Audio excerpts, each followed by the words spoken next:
Hello everyone, now we will start part 5 of chapter 2. Chapter 2 is democracy present day world. In this part we read about features of democracy in India. India में जो democracy adopt की गई है या follow की गई है उसकी फीचर्स क्या है, मेन फीचर्स क्या है. So let's start. We already know that India is a democratic country. जैसे कि हम लोगों को पहले से ही पता है इंडिया एक डेमोक्रेटिक कंट्री है. Let's see the features that makes it truly democratic. और वह कौन कौन सी फीचर्स है जो इसे that make it truly democratic, जो इसे वास्तविक डेमोक्रेटिक बनाती है. Let's start. First is formal equality. जो फर्स्ट फीचर है उसकी वो क्या है, फॉर्मल इक्वालिटी. सबको समान माना चाहता है, चाहे वो इंडिया का प्राइम मिनिस्टर हो या कॉमन पीपल हो. डेमोक्रेसी की नज़र में दोनों ही इक्वल है. Jawaharlal Nehru rightly called unity in diversity. जैसा कि जवाहरलाल नेहरू ने कहा था कि यूनिटी इन डाइवर्सिटी, डाइवर्सिटी में इतनी सारे डाइवर्सिटी होने के बाद, हाँ 29 स्टेट्स हैं हमारी कंट्री में, 29 स्टेट है, हर स्टेट का अपना एक कल्चर है, अपनी एक लैंग्वेज है. इतनी सारे डाइवर्सिटी होने के बाद, चाहे वो कल्चरल डाइवर्सिटी हो चाहे फिजिकल डाइवर्सिटी हो, फिर भी हम क्या हैं, यूनिटी है हम एक है. A great feature of country, और यही हमारी कंट्री की एक ग्रेट फीचर है. India is a large country with people of different regions, religions and language. देखिए हमारी जो कंट्री है वह एक लार्ज कंट्री है, वर्ल्ड का second largest country according to the population. यहाँ पर तरह तरह के डिफरेंट टाइप ऑफ रीजन्स है, रिलीजन्स है एंड लैंग्वेज है. फिर भी हम लिविंग टुगेदर, फिर भी हम सब एक साथ रहते हैं. Being a democratic country it is a vital that all are treated equality. Bharat एक डेमोक्रेटिक कंट्री होने के नाते सबको क्या किया जाता है, ट्रीटेड इक्वली. सबको इक्वली ट्रीट किया जाता है, सबको समान अधिकार दिए जाते हैं. There is no democracy without equality. यदि हम सब में इक्वालिटी नहीं है, समानता नहीं है, तो डेमोक्रेसी का कोई मतलब ही नहीं रह जाता. So equal rights are formally given to all. इसीलिए सबको इक्वल राइट्स दिए जाते हैं. According to our constitution rule of law prevails. देखिए अगर हम कॉन्स्टिट्यूशन के आधार पर देखें तो rule of law prevail. It ensure that the government treats everyone is equal. और इस रूल के तहत, कॉन्स्टिट्यूशन का जो रूल है इसके तहत क्या होता है, इंश्योर होता है कि जो गवर्नमेंट है वो क्या करेगी, ट्रीट्स एवरीवन एज इक्वल. सबको इक्वली ट्रीट करेगी irrespective of one's economy. Government के लिए इकोनॉमी निर्भर नहीं करता कि कोई रिच है या पुअर है. सोशली और पॉलिटिकल स्टेटस, व्यक्ति का सोशल और पॉलिटिकल स्टेटस भी मैटर नहीं करता, उसकी कास्ट मैटर नहीं करती, रिलीजन मैटर नहीं करता, ना ही जेंडर मैटर करता है, चाहे वह महिला हो या पुरुष हो, सब इक्वल है. Equality is the key feature of democracy. इसीलिए हमारी जो डेमोक्रेसी है, लोकतंत्र है, प्रजातंत्र है, उसकी जो की फीचर है वो क्या है, equality. It influence all other aspects of the democracy. और यह क्या करती है, इन्फ्लुएंस करती है all other aspect of democracy, democracy के अदर एस्पेक्ट्स को भी. Next is political democracy. In India we follow universal adult franchise. Bharat में हम यूनिवर्सल एडल्ट फ्रेंचाइजी का यूज करते हैं. Thus the right to vote is given universally.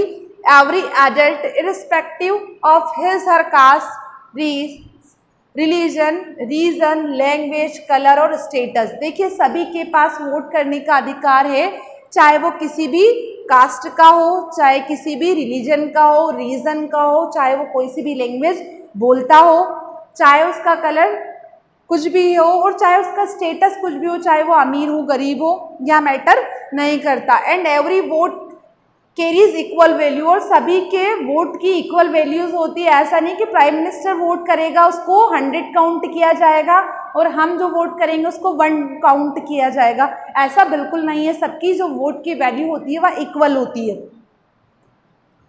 No one can get re elected here. The ultimate power lies with the people. देखिए कोई भी व्यक्ति अपने आप को री इलेक्ट नहीं कर सकता. यदि गवर्नमेंट चाहे कि हमें फिर से अपनी सरकार बनाओ 5 साल बाद, तो यह किस पे डिपेंड करता है? वहाँ की जनता पर या वहाँ के सिटीजन्स पर डिपेंड करता है, ना कि गवर्नमेंट पर डिपेंड करता है। Next feature is social democracy. Certain sections of our society have been unable to progress economically और सोशली। देखिए, हमारी सोसाइटी के कुछ सेक्शंस ऐसे हैं जो अनेबल टू प्रोग्रेस, वह जो प्रोग्रेस करने में अनेबल है, चाहे वो इकोनॉमिकली प्रोग्रेस हो या सोशली प्रोग्रेस हो। Many have been deprived of education, और कुछ सेक्शंस तो ऐसे हैं जो कि शिक्षा से बहुत दूर हैं, जैसे कि आदिवासी लोग होते हैं, आदिवासी जनजाति होती है, उनके पास ना तो इकोनॉमिकली सपोर्ट होता है ना ही सोशली सपोर्ट होता है, एज वेल एज वह डिप्राइव्ड ऑफ एजुकेशन, मतलब वो एजुकेशन में भी बहुत पीछे होते हैं।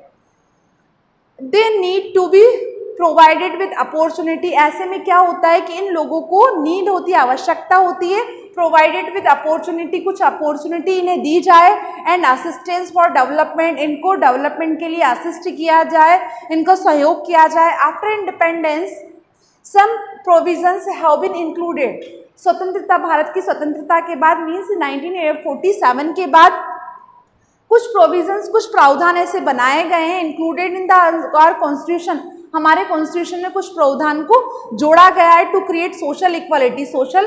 सोशल इक्वालिटी बनाए रखने के लिए इन प्रावधानों को ऐड किया गया है, इन प्रोविजंस को ऐड किया गया है, and for the improvement of the discriminated, और यह जो भेदभाव होता है उसको इम्प्रूव करने के लिए इस तरह की जो फीचर है वो हमारे कॉन्स्टिट्यूशन में आफ्टर इंडिपेंडेंस ऐड की गई। And marginalised section of the society, और जो हमारी सोसाइटी के मार्जिनलाइज्ड सेक्शन है या जो पिछड़ा हुआ तबका है या पिछड़ी हुई जातियां हैं, उनको क्या दिया गया? स्पेशल पावर्स दी गई है कॉन्स्टिट्यूशन के थ्रू या गवर्नमेंट के through. Some seats are reserved in the Lok Sabha and state legislative assemblies. अब कौन कौन सी प्रोविजंस दिए गए? Some seats are reserved in the Lok Sabha क्या होता है? जो सेंट्रल गवर्नमेंट होती है, सेंट्रल गवर्नमेंट की जो असेंबली होती है, इट्स कॉल्ड लोकसभा। लोकसभा में कुछ सीट्स रिजर्व की गई है, किसके लिए? मार्जिनलाइज सेक्शन के लिए। और इसी तरह से जो स्टेट लेजिस्लेटिव असेंबली है उसमें भी कुछ सीट रिजर्व होती है इन लोगों के लिए। नेक्स्ट फीचर जो कि मार्जिनलाइज्ड सेक्शंस के लिए बनाया गया, untouchability has been declared a crime. यदि कोई व्यक्ति अनटचेबिलिटी या छुआछूत को बढ़ावा देता है तो वो डिक्लेयर्ड ए क्राइम, उसे क्राइम में काउंट किया जाएगा। Next is there is reservation of seats in educational institutions and government jobs. जिस तरह की सीट पॉलिटिकल या लोकसभा और विधानसभा के लिए रिजर्व रखी जाती है, उसी तरह से कुछ सीट रिजर्व की जाती है, किसमें? एजुकेशनल इंस्टीट्यूशन में, और गवर्नमेंट जॉब में भी इन्हें रिजर्वेशन प्रोवाइड किया जाता है। Next is the right to education bill has been passed. इन लोगों के लिए right to education bill passed किया गया, मतलब एक अनिवार्य शिक्षा का जो नियम है उसे लागू किया गया ताकि सबको निःशुल्क एजुकेशन मिल सके, जो बेसिक एजुकेशन है वह निःशुल्क मिल सके, फ्री ऑफ कॉस्ट मिल सके। Next is child labour law and food security bills have been passed. जो अगला बिल है वो पास किया गया है, चाइल्ड लेबर मतलब कोई भी बच्चा 14 वर्ष से कम उम्र का कोई भी बच्चे को एज ए लेबर वर्क नहीं करा सकते। एंड फूड सिक्योरिटी मतलब इनको फूड प्रोवाइड किया जाता है गवर्नमेंट की साइड से, चाहे वो फ्री ऑफ कॉस्ट हो या बहुत ही कम कॉस्ट पर इन्हें प्रोवाइड किया जाता है। This provision show the willingness of the state and the visions of our leaders for equality.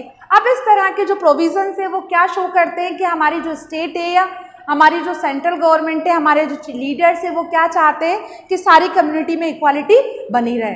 True democracy can not exist till we have social democracy, but having social democracy doesn't guarantee absence of social injustice. देखिए, जो true democracy होती है can not exist till we have social democracy, कि social democracy हमारे पास हो, but having social democracy does not guarantee absence of social injustice. यदि कहीं पर सोशल इनजस्टिस या कहीं सोशली किसी को डिस्क्रिमिनेट किया जा रहा है तो इस तरह की जो इस तरह की जो फीचर्स है वो हमारी डेमोक्रेसी में दी गई है, जिसके थ्रू हम क्या कर सकते हैं, सोशली इक्वालिटी ला सकते हैं समाज की सारे रिलीजन्स और रीजन्स में।